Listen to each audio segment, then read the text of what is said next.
When I opened the doors to my new Beverly Hills showroom, I expected silence and sunlight. Instead, I heard my sister's voice echo across the marble, "Dad promised this to me, it's my wedding gift." Mom smiled. "It's only fair."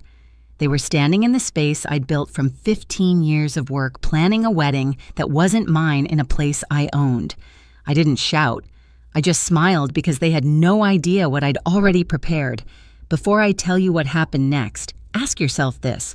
What would you do if your own family tried to steal your life's work? I wasn't born into wealth. The Crawfords had comfort, steady jobs, a decent home, but not the kind of money that built dreams in marble and glass. That came later after years of me sketching dresses on grocery receipts and staying up till 3 a.m. sewing under a flickering kitchen light. While other kids spent their summers at the lake, I spent mine learning pattern cuts from thrifted gowns. By 25, I was designing for a luxury house in New York. By 35, I'd left to start my own line, Rebecca Atelier, a brand that believed elegance didn't have to scream to be seen. The showroom was supposed to be my victory lap. 3 floors of glass, ivory, stone, and soft light right in the heart of Beverly Hills. Every inch of it carried a piece of me, the hand-carved oak counter, the gold stitching on the curtains, the scent of sandalwood and clean cotton I'd chosen to calm nervous clients. I wanted it to feel like power and peace could coexist in one place. And after years of proving myself in boardrooms filled with men who thought fashion was frivolous, I'd finally done it. But family never let me stay in peace for long. Rachel, my younger sister, was the opposite of everything I'd had to become. Free-spirited, impulsive, always finding herself through new jobs and failed side hustles. Our parents treated her like glass. They said she just needed time support encouragement. Support usually meant my money, my contacts, my name on the lease she couldn't afford. When I refused, I was selfish. When I agreed, I was cold about it. I'd stopped trying to win that game years ago. Still, a part of me wanted to believe time had changed us. When I sent out the invitations for my housewarming, I included them all. Rachel, Mom, Dad. It wasn't about forgiveness. It was about closure. Maybe if they saw what I'd built, they'd finally understand that I wasn't the problem child. I was just the one who stopped waiting for approval. 2 weeks before the opening, I took my best friend Sarah to see the nearly finished showroom. She'd been with me since design school, the voice of reason when I lost myself in deadlines. "It's beautiful," she said, running her hand across the silk drape near the window. "Feels like you finally built something no one can take from you." I laughed a little too quickly. "Let's hope they don't try." Sarah smiled. "They will, you just won't let them win this time." Later that evening, I got a text from Mom. "Your sister's engagement dinner is next week. Hope you'll come, it's her big moment," I replied. Of course. Simple, polite, restrained, the way I'd learned to keep peace. She followed with, "You should see her designs. She's getting inspired by you." I froze. Designs? Mom sent a picture, a sketch of a wedding dress, delicate lace, elegant silhouette. It was good, too good, and the signature at the bottom, R. Crawford Atelier. I tried to convince myself it meant nothing. Maybe she was just playing around naming her Pinterest board. But deep down, something cold settled in my stomach. Rachel had always admired what I did. She'd also always believed admiration gave her access. That weekend, I stopped by our parents' house for Sunday lunch, hoping to clear the air before my event. The same house I'd grown up in, still smelling faintly of lemon polish and old carpet. Rachel was there laughing, showing Dad her phone. When she noticed me, her grin flickered but didn't fade. "Hey, superstar," she said, waving. "Guess what? I might launch my own mini collection." I smiled tightly. "That's ambitious." "Yeah, it's called R. Crawford Atelier." "Cool, right? Like a family legacy thing." Dad chuckled. "We think it's sweet she's following your path." "Sweet?" I asked. "Or confusing?" Rachel's tone sharpened. "Don't be territorial, Beck. You don't own creativity." Mom jumped in, voice sugar soft but cutting. "Rebecca, please don't make this into a competition. She looks up to you." And just like that, the familiar script replayed the one where I was too rigid, too proud, too something. When I left that afternoon, I sat in my car for 10 minutes staring at my reflection in the rearview mirror. The woman looking back at me wore calm like armor. but I could feel the storm building behind her eyes. I whispered to myself, boundaries aren't cruelty, they're survival. Then I started the engine. Over the next week, the tension thickened. Rachel posted sneak peeks of her upcoming bridal collection on Instagram, my designs recolored, renamed Stolen. I messaged her privately, "Take them down." She replied with a heart emoji. Mom texted again, "Don't be harsh, it's just online buzz." And Dad called laughing, "Let her dream, Beck. You can afford to share a little spotlight." Share. That word stung more than insult, because what they saw as sharing was erasing. 2 days before the housewarming, I stayed late at the showroom finalizing lighting tests. The city outside was wrapped in gold dusk. My reflection shimmered in the glass walls like a ghost haunting her own success. For a moment, I imagined the laughter of guests, the soft music, the clinking of glasses, the night I'd finally celebrate without apology. I didn't know that by morning, that dream would belong to someone else. The first warning came on a Tuesday morning. Sarah burst into my office holding her phone like it was evidence. "You need to see this," she said. On the screen was an Instagram reel my showroom filmed from the mezzanine, the same staircase I'd chosen for the runway preview. Rachel's voice narrated over upbeat music. "Big things coming soon. My own brand is finally taking shape. Can't wait to show you all where dreams become real." The caption read, "R. Crawford Atelier, opening soon." For a few seconds, I couldn't breathe. I watched myself, or rather her, pretending to be me, walking across the same marble floor, the same mannequins, the same drapes. Sarah whispered, "She filmed this here, didn't she?" I nodded, my jaw tightening. Last weekend when I was in New York for the supplier meeting. My phone buzzed with new notifications. Aunt Patty commented, "So proud of both my girls." Following in Big Sis's footsteps, another said, "Wow, Rebecca's brand expanding already," except it wasn't expansion. It was invasion. I texted Rachel immediately, "Take that video down. You're using my showroom." A minute later, the reply popped up. "Relax. It's just PR. You get exposure. I get a little attention. Win-win." I stared at the message until my vision blurred. That night, I called my parents. Dad answered his tone cheerful, like nothing was wrong. "Hey, champ, Rachel told us about her project. Isn't it exciting, Dad? She's using my studio. My designs. Oh, come on, Beck. It's all family. No need to get territorial." Mom cut in. "You should be proud. You've inspired her." "Proud," I repeated. "She's impersonating me online." "Don't exaggerate," Mom sighed. "You're always so dramatic about business stuff." I hung up before I said something I couldn't take back. For days, I tried to drown it out to focus on fittings on the final details before the housewarming. But the whispers kept finding me.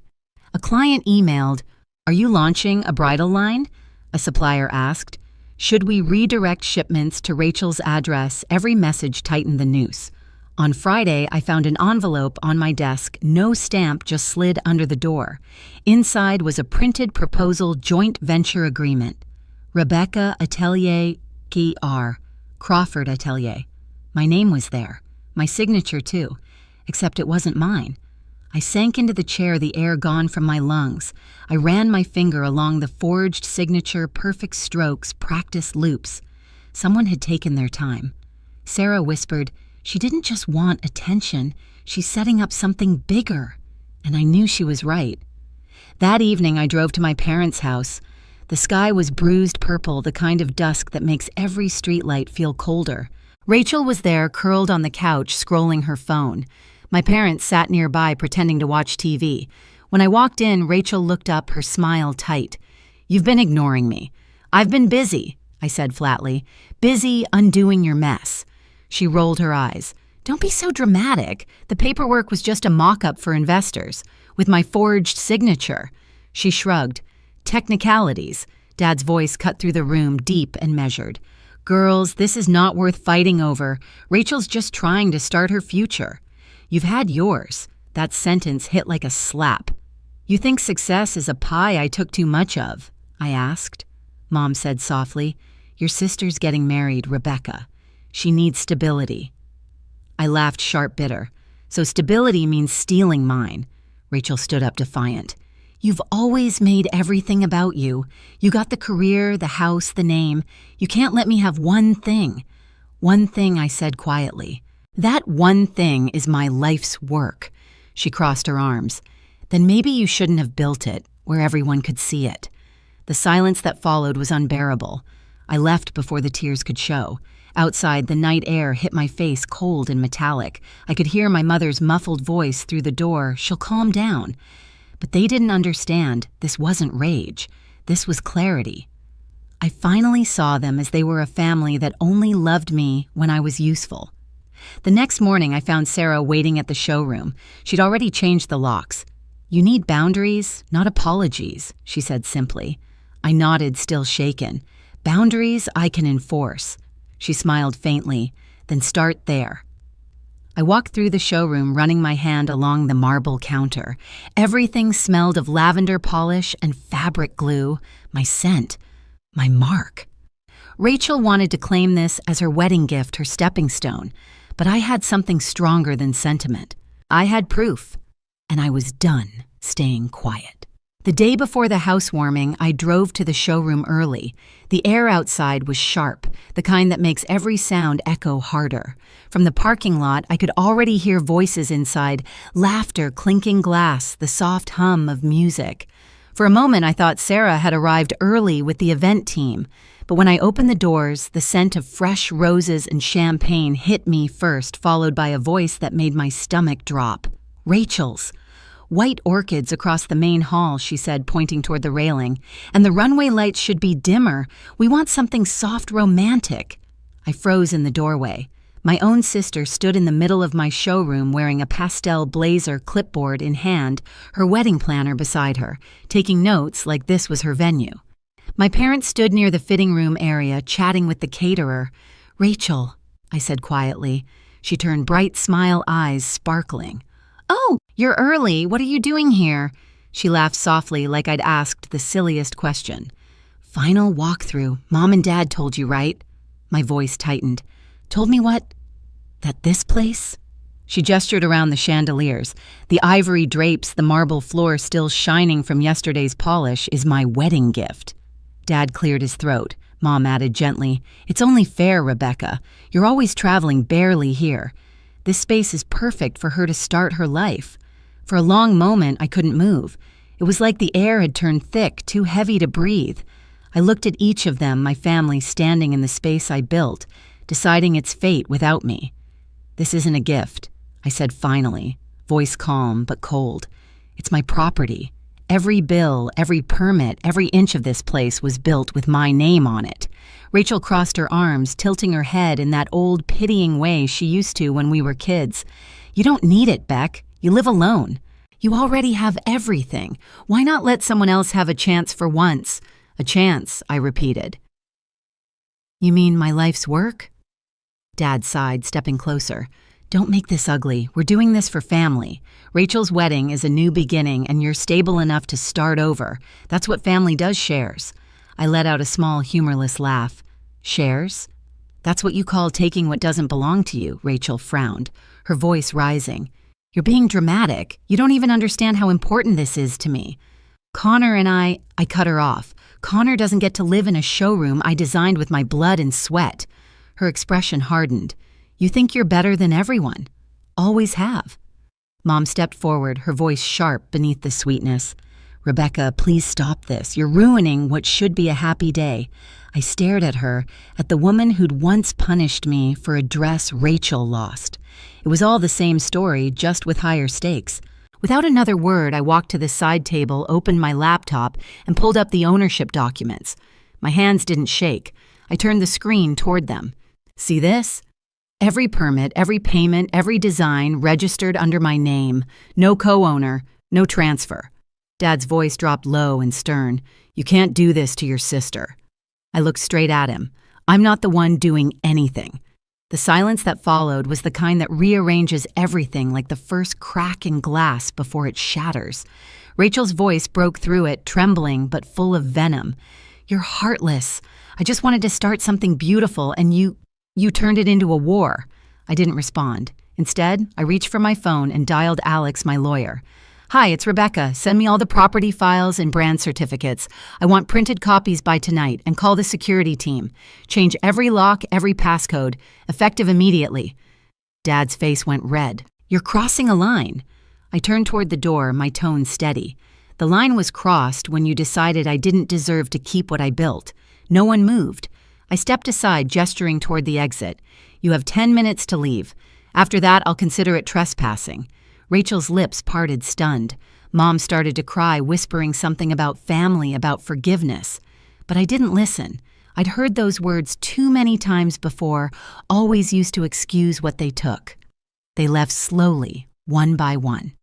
Rachel glared at me as she passed tears streaking her mascara. Dad muttered something about losing sight of what matters. Mom turned back once more, eyes glossy, whispering, "You'll regret this." The door closed behind them with a soft click. For a few seconds, I stood perfectly still. Then I exhaled a shaky breath I didn't know I'd been holding. The room was silent again, my silent. I sat down on the staircase and stared out at the glass walls, the city beyond, glowing gold in the afternoon light. My chest felt hollow, but not empty, just quiet. The phone buzzed. Aunt Patty, then Uncle Mark, then a cousin I hadn't heard from in years. Each message the same chorus, family comes first. Don't be selfish, it's just a house. I set the phone face down. They didn't understand. It was never about the house. It was about being seen finally as someone who earned what she had. Outside, the sun began to dip behind the skyline, painting everything in amber. I stood, straightened my blazer, and whispered to the empty room, "If proof is what they need, then proof is what they'll get." That night, I didn't cry. I sat at the long glass table in my apartment, surrounded by documents, invoices, payment records, every tangible piece of proof that I'd built my brand and showroom from the ground up. The soft hum of the city outside my window felt distant, almost muted. Every click of the pen, every paper shuffled, was a reminder they had underestimated the wrong woman. I called Alex, my attorney. He picked up on the second ring, Rebecca. They tried to take it, I said simply. The showroom. My sister, my parents, they're calling it a wedding gift. He exhaled slowly. You have the full documentation, every receipt, every signed contract, every transfer. Then we lock it down, he said. I'll file immediate notice with the property board and register all current trademarks as pending legal protection. If they try to move anything, it'll flag. Do it tonight, I said. After we hung up, I stayed there for a long time staring at the pile of evidence in front of me. Each page carried years of work, proof of survival, not privilege. My hands didn't shake anymore. They were steady, cold, focused. The next morning, I met Sarah at the showroom. She'd already changed the locks, installed biometric entry, and set up motion alerts. She held up her phone. Security feeds running on a cloud backup now. You'll get an alert if anyone steps inside. I nodded. Perfect. Sarah studied my face. You okay? I'm not angry anymore, I said. Just done. She smirked, recognizing the tone. Good. Anger burns fast. Precision burns clean. For the next 3 days, I worked like nothing had happened. I reviewed designs, approved press invitations, double-checked lighting tests. But underneath every calm email, every phone call, I was building an invisible wall. When Alex called with updates, he sounded impressed. The paperwork trail is airtight. You've even got brand registration history, payment transfers, tax filings. They can't touch it without exposing themselves. Keep everything ready, I told him. If this turns ugly, I want the truth in writing before anyone starts rewriting it. It didn't take long. By Thursday, I started getting strange inquiries. A supplier asked if he should redirect fabric shipments to our Crawford atelier. Another email came from a small investor thanking me for the opportunity to join the expansion project. Attached was a scanned contract complete with my digital signature. It wasn't mine. I forwarded everything to Alex. She's doing it again. He replied within minutes. We'll include this under fraud documentation. Keep collecting. Don't confront her directly. But staying silent wasn't easy. Every part of me wanted to march to my parents' house, slam the fake contracts on the table, and scream. Instead, I printed everything, filed it neatly, and placed it in a folder labeled "For Court." That night, Sarah came over with takeout and 2 glasses of wine. She was one of the few people who didn't flinch when I went quiet. You know, she said between bites, they think this is still about family drama. It's about ownership, I said. It's about control, she corrected gently. And you finally taking it back. The next morning, I drove to the showroom early. The sky was soft gray, the street still half asleep. I walked through each floor, checking lights and fixtures. It wasn't paranoia, it was instinct. I stopped at the mezzanine where I'd once imagined my grand opening speech. The space was so still I could hear my own breath bounce off the walls. For a moment, I thought about what Mom said, it's only fair. Fair. As if fairness meant undoing everything I'd built so someone else could start fresh. No, this wasn't about fairness. It was about boundaries, and I'd spent too long living without them. I took one last walk through the studio, then pulled out my phone and called the security company. "This is Rebecca Crawford," I said. "Activate the 24-hour watch, record everything, and send a duplicate feed to my lawyer's office." By the time I left the showroom, no longer felt like a battlefield. It felt like a fortress. That evening, Alex texted restraining order paperwork ready. "One more incident and we file." I replied, "There will be one. Trust me." Then I placed my phone down, exhaled, and looked out the window at the city lights reflecting off the hills. The calm felt unnatural but powerful, like the air right before a storm breaks. And deep down, I already knew the next time Rachel stepped foot in my showroom, it wouldn't end quietly. I woke before dawn, the city still awash of gray and blinking taillights. The alert hit my phone at 6:12 a.m. Motion detected main hall, 8 subjects. I was already dressed when the second alert came in with a live still. Rachel in a cream blazer, chin up a clipboard pressed to her chest. Around her stood a man in a navy suit, a woman with a tablet, and a small cluster of well-dressed strangers. The caption she'd added to the private event invite flashed in the screenshot Sarah forwarded to me, "Private Fashion Investment Preview, R. Crawford Atelier." I didn't run.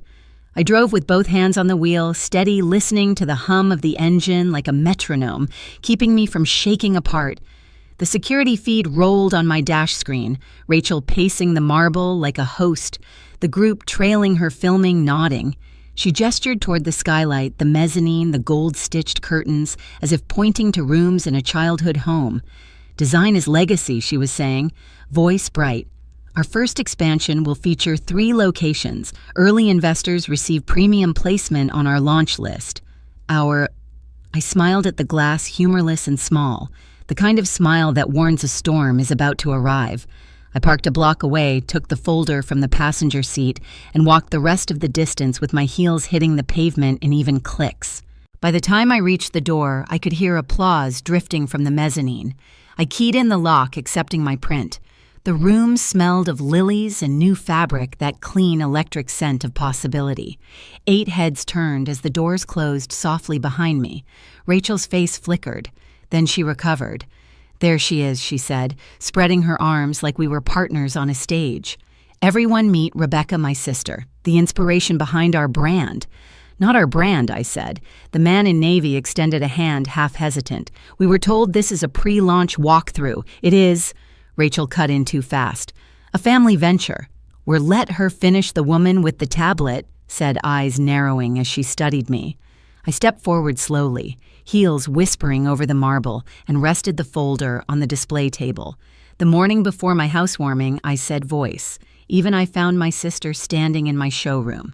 "She told me Dad promised this to me. It's my wedding gift." Mom nodded and said, "It's only fair." I didn't shout then. I don't need to shout now. Rachel laughed brittle. She looked at me, searching for soft ground. "She's overwhelmed. We all are." I lifted the first sheet and set it down. Lease agreement, my name alone. Next brand. Registration, dated, notarized. Next design licenses, payments, invoices. Each page slid across the glass with a quiet, certain sound. "I smiled," I said, lifting my gaze to the group because you had no idea what I'd already prepared. The woman with the tablet exhaled almost a laugh. "Those are hard copies. And here are the digital mirrors," I said, tapping my phone. "Time-stamped, backed up, and currently synced to my attorney and the financial investigator on this case." The man in navy looked at Rachel. "You said this was your brand." "It is." Rachel snapped, a tremor betraying her. We're sisters. We family doesn't equal ownership, I said quietly. If someone forged my signature in any contract you received, consider this your warning to withdraw. A hush washed across the mezzanine. Even the AC felt like it lowered its voice. Rachel's smile hardened. Rebecca, you can't do this in front of guests.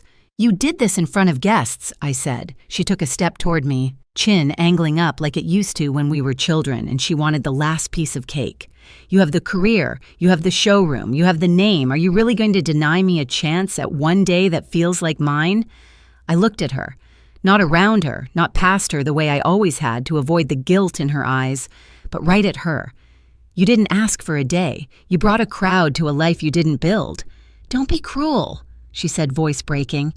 Dad promised doesn't sign a lease, I said. She threw her hands up. You're impossible. The woman with the tablet cleared her throat. Ms. Crawford, Rebecca, are you filing legal action? I filed documentation the night your first emails hit my inbox, I said. If you've wired funds, your banks will contact you. If you haven't, walk away knowing you just saved yourselves a headache. The man in navy checked his phone. His expression changed. He leaned toward the woman, whispering. A moment later, both of them stepped back from Rachel a hair's breadth, like the ground near her had grown too hot. My mother's voice rose from the stairs, floating into the hall. Rebecca, this is embarrassing. Lower your voice. We can talk like adults. I am talking like an adult, I said, turning toward the steps. My parents appeared side by side, both dressed in their church-best gilt pressed flat beneath polite expressions. An adult whose name is on every paper in this building. Family should share, Dad said, jaw tight. Family should respect, I answered. Can we please avoid making a scene? Mom's smile was the kind that never reached her eyes. Investors don't like drama. Investors don't like fraud either, I said. On my phone, a banner flashed. Entry ping. Paul Ramsey. Seconds later, a knock sounded at the door below, and uniformed officers stepped inside with the financial investigator behind them, badge visible, hands calm and open. Ms. Rebecca Crawford, he asked, eyes lifting to meet mine. Yes, he looked at the group. We received a report of potential brand impersonation and forged contracts sent to investors. We'd like to ask a few questions and secure any materials related to the alleged solicitation. Rachel laughed a wild, breathless sound. This is ridiculous. We're family. The investigator's face didn't change. Fraud isn't less illegal because it's familiar. Paul, this is a misunderstanding, my mom said. We're discussing a wedding venue. In a registered commercial showroom, he noted, scanning the space where investment materials are being presented. The woman with the tablet lifted a folder from her bag and held it out to him. We received these last night. Digital signature bank details timeline. If it's not legitimate, I'd like to file a formal statement. Rachel reached for the folder. I caught her wrist midair, a gentle hold, nothing more than a pause. The way you still a curtain in a draft so it doesn't tear, don't I said quietly. She pulled back as if my touch had burned. Paul flipped through the documents, then looked at me. Do you have originals to compare? I tapped my folder. Copies and mirrored files on a secured drive. You'll also find camera footage from the past 2 weeks capturing multiple entries without permission. The feed synced to your office. Sarah appeared at the top of the stairs like a shadow stepping into light phone already in hand. And I'm the authorized secondary on the security system. I can transfer the footage now. Rachel's face went through 3 expressions in one breath. Defiance, fear, calculation before she steadied on appeal. Beck, please, she said, voice softening, reaching for a script that had saved her 100 times. We're sisters. I felt the weight of the word, the pull of it, how it had bound me into silence for years.